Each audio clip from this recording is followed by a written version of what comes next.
कांग्रेस ने press conference के जरिए पीएम मोदी को सख्त तनकीद का निशाना बनाया। कहा, सब कुछ लुटाकर होश में आए तो क्या आए।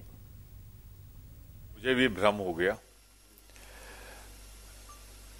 मुझे नहीं मालूम था कि जनता रायबरेली की मैं उसे बधाई देता हूं।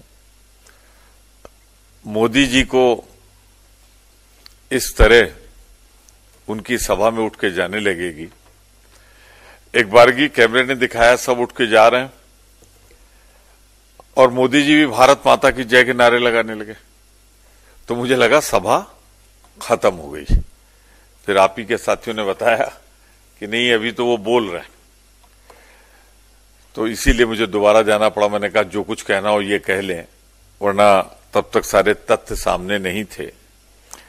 लेकिन मैं रायबरेली की जनता को बधाई दूंगा जिसने पूरी तरह मोदी जी को नकार दिया।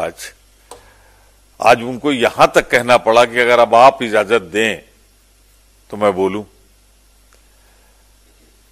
अब मैं उनसे यही सवाल यहां पूछना चाहता हूं, सब कुछ लुटाकर होश में आए तो क्या आए। जब सब कुछ लुट गया, 5 के 5 आप हार गए, तो अब आज अब जनता से पूछ रहे